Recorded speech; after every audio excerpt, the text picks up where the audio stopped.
Hello dear student, मैं सुनील पटेल आपको BEE basic electrical and electronic का सब्जेक्ट पढ़ाऊंगा। ठीक है, तो आपको डेली बेसिस पे इस सब्जेक्ट की भी स्टडी करना है। जैसा कि आपको पता है कि ये अभी तक आपके RGPB ने आपको अभी तक इसका सिलेबस और स्कीम नहीं डाला है।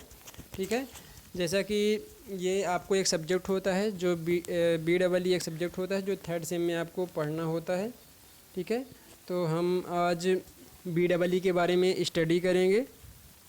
ठीक है, बेसिक इलेक्ट्रिकल एंड इलेक्ट्रॉनिक्स।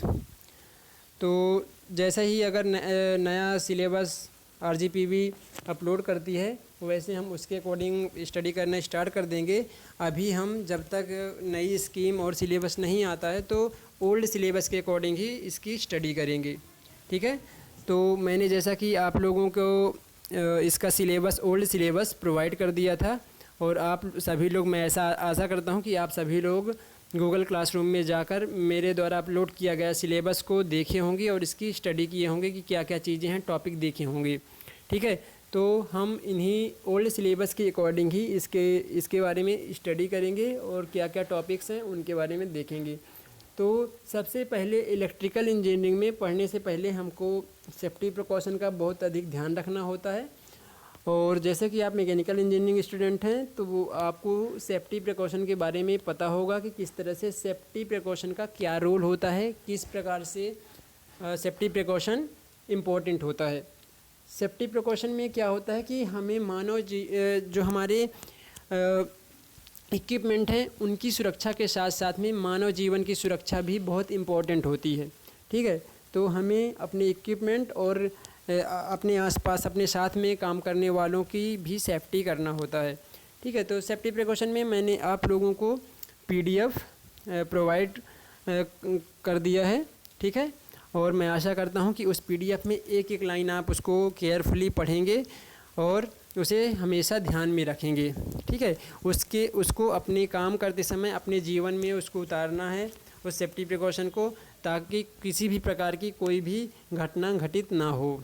ठीक है, तो इलेक्ट्रिसिटी में विभिन्न प्रकार के जो सेफ्टी प्रिकॉशन का ध्यान रखा जाता है, जैसे इलेक्ट्रिसिटी के शॉक से बचना, मतलब उसको हम किस प्रकार से बच सकते हैं, किस प्रकार से सेफ्टी प्रिकॉशन के अंतर्गत हमें ये भी ध्यान रखना होता है कि हम किस प्रकार से किसी भी इक्विपमेंट को, किसी भी टूल्स को किस प्रकार से इस्तेमाल करें और किसी भी प्रकार की मशीन में किस प्रकार से काम करें।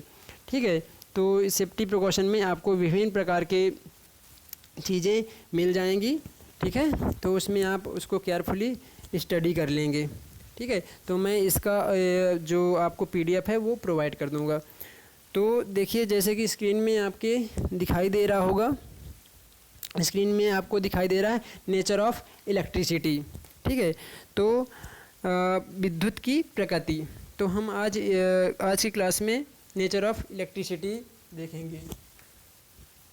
ठीक है, तो जो विद्युत की प्रकृति होती है ये क्या होती है, इलेक्ट्रिसिटी एनर्जी का सबसे सामान्य रूप होता है। ठीक है, यह एक सामान्य रूप होता है। ठीक है, मतलब हम कह सकते हैं कि इलेक्ट्रिसिटी एक एनर्जी ही होती है। ठीक है, इलेक्ट्रिसिटी का उपयोग हम विभिन्न प्रकार की चीज़ों में करते हैं, विभिन्न इसके अनुप्रयोग होते हैं। जैसे कि हम इसका उपयोग लाइटिंग में करते हैं, इसका उपयोग हम ट्रांसपोर्टेशन में करते हैं, इसका उपयोग हम कुकिंग में करते हैं, इसका इलेक्ट्रिसिटी का यूज हम कम्युनिकेशन में भी करते हैं। ठीक है, इलेक्ट्रिसिटी का आज के समय में बहुत ज़्यादा उपयोग प्लांट्स में विभिन्न प्रकार की वस्तुओं के प्रोडक्शन में किया जाता है। ठीक है, बिना इलेक्ट्रिसिटी के किसी भी प्लांट को ऑपरेट करना संभव नहीं है। इलेक्ट्रिसिटी का बहुत अधिक महत्व है। जैसा कि आप मैकेनिकल इंजीनियरिंग है, आपको पता होगा कि बिना इलेक्ट्रिसिटी के आप मशीन को ऑपरेट नहीं कर सकते हैं। ठीक है, तो इस सब्जेक्ट में आपको यही सारी चीज़ें बताई जाएंगी और आपको इलेक्ट्रिसिटी से फैमिलियर कराया जाएगा। ठीक है, तो जो BEE है बेसिक इलेक्ट्रिकल इलेक्ट्रॉनिक, आपके लिए बहुत इंपॉर्टेंट सब्जेक्ट है, तो इसको आप केयरफुली पढ़ेंगे। ठीक है, तो जैसा कि हमने देखा कि किस प्रकार से विद्युत की प्रकृति होती है, ये एक प्रकार की एनर्जी होती है। ठीक है, ये हीट और लाइट, जैसे हीट होता है, ऊष्मा होती है, लाइट प्रकाश होता है, उसी प्रकार से ही विद्युत भी एक प्रकार की एनर्जी ही होती है। ठीक है, नेक्स्ट। तो जैसा कि आपको स्लाइड में दिखाया गया है सारी चीज़ें, आप इसको केयरफुली स्टडी करें, इसको रीड कर लें। फिर टाइप्स ऑफ इलेक्ट्रिसिटी। ठीक है, विद्युत के प्रकार। तो विद्युत दो प्रकार की होती है, जैसा कि स्क्रीन में आपको दिखाई दे रहा होगा, static electricity and dynamic electricity. तो सबसे पहले हम स्टैटिक इलेक्ट्रिसिटी के बारे में जानेंगे। तो जो स्टैटिक इलेक्ट्रिसिटी होती है, इसके अंतर्गत चार्ज की स्टैटिक कंडीशन में होने वाले इफ़ेक्ट एवं घटनाओं का अध्ययन किया जाता है। ठीक है, चार्ज की स्टैटिक कंडीशन में होने वाले प्रभाव एवं घटना का अध्ययन इसके अंतर्गत किया जाता है। ठीक है, तो जो हमारी स्टैटिक इलेक्ट्रिसिटी होती है, ये फ्रिक्शन, दो वस्तुओं को आपस में फ्रिक्शन के द्वारा, घर्षण के द्वारा उत्पन्न की जाती है। स्टैटिक इलेक्ट्रिसिटी का हम ट्रांसपोर्टेशन नहीं कर सकते, मतलब ट्रांसमिट नहीं कर सकते हैं। इट मीन्स हम स्टैटिक इलेक्ट्रिसिटी को एक स्थान से दूसरे स्थान तक नहीं भेज सकते हैं, और स्टैटिक इलेक्ट्रिसिटी का उपयोग भी नहीं किया जा सकता, क्योंकि ये बहुत स्मॉल अमाउंट में जनरेट की जा सकती है। ठीक है, तो स्टैटिक इलेक्ट्रिसिटी जो होती है, ये किस प्रकार से जनरेट की जाती है, आप सभी फैमिलियर होंगे कि जब किसी कांच की रॉड को या फिर लेड की रॉड, शीशे की रॉड या ग्लास की रॉड को किसी सिल्क के कपड़े में या किसी ऊन के कपड़ों में यदि उसको रगड़ते हैं तो उसमें चार्ज उत्पन्न हो जाते हैं। ठीक है, और देखते हैं कि हम जब उस रॉड को, चार्ज्ड रॉड को कहीं पर जहाँ पर बाल के टुकड़े हों या पेपर के टुकड़े हों, वहाँ पर उसके पास ले जाते हैं तो उसको अपनी ओर आकर्षित कर लेते हैं। तो इस प्रकार से देखा जाता है कि इसमें यदि हम ग्लास या लेड के रॉड को अब सिल्क के कपड़ों में रगड़ते हैं तो उसमें चार्ज स्थापित हो जाता है। ठीक है, तो ये डायनेमिक इलेक्ट्रिसिटी है। इसको फिर से मैं बता दूं कि इसको हम ना ही ट्रांसमिट कर सकते हैं और ना ही हम इसको उपयोग कर सकते हैं, और इसे अधिक मात्रा में प्रोड्यूस नहीं किया जाता है। ठीक है, तो हम जनरली डायनेमिक इलेक्ट्रिसिटी का ही उपयोग करते हैं। तो जैसा कि सेकंड में आपको दिखाया गया है डायनेमिक इलेक्ट्रिसिटी, तो डायनेमिक इलेक्ट्रिसिटी को करंट इलेक्ट्रिसिटी भी कहते हैं। ठीक है, यह जनरेटिंग स्टेशन में जनरेट की जाती है। विभिन्न प्रकार के जनरेटिंग स्टेशंस होते हैं, पावर प्लांट्स होते हैं, जहाँ पर इलेक्ट्रिसिटी को जनरेट किया जाता है। तो इस प्रकार से जनरेटेड इलेक्ट्रिसिटी को हम डायनेमिक इलेक्ट्रिसिटी कहते हैं। जनरेटिंग स्टेशन में जो इलेक्ट्रिसिटी उत्पन्न की जाती है उसको दूर दूर तारों और केबल के माध्यम से, जो वायर्स और केबल के माध्यम से या ओवरहेड लाइन के माध्यम से हम ट्रांसमिट कर सकते हैं।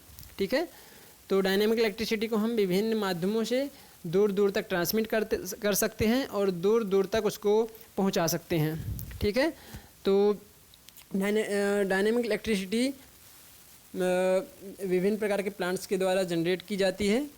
ठीक है, और डायनेमिक इलेक्ट्रिसिटी को अधिक मात्रा में हम जनरेट कर सकते हैं।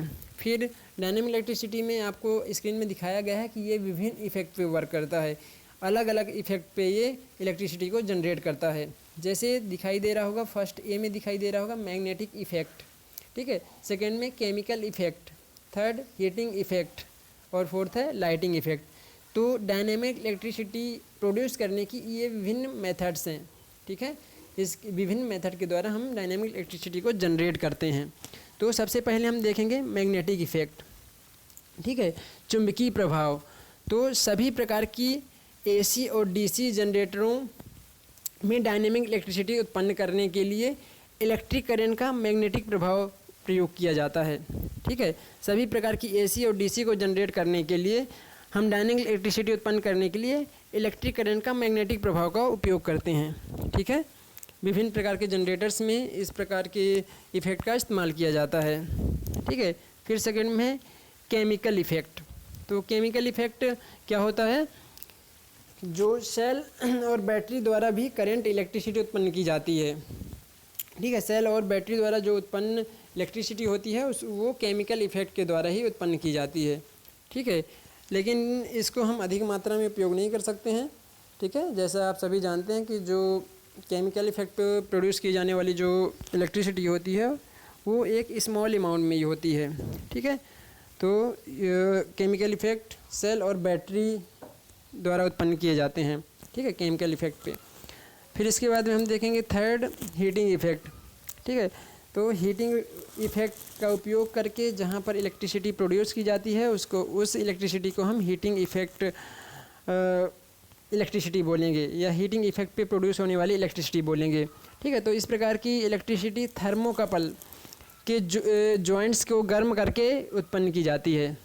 जो हीटिंग इफ़ेक्ट पे इलेक्ट्रिसिटी उत्पन्न होती है वो थर्मोकपल के जॉइंट्स को गर्म करके इलेक्ट्रिसिटी उत्पन्न होती है, ठीक है। थर्मोकपल में क्या होता है कि दो असमान धातुएं होती हैं, उनके जॉइंट्स को क्रिएट किया जाता है और फिर इसके बाद में हीट प्रोवाइड करते हैं और वहाँ पर इलेक्ट्रिसिटी प्रोड्यूस करते हैं, ठीक है। तो ये हीटिंग इफ़ेक्ट पे इलेक्ट्रिसिटी जनरेट की जाती है। फिर इसके बाद में लाइटिंग इफ़ेक्ट।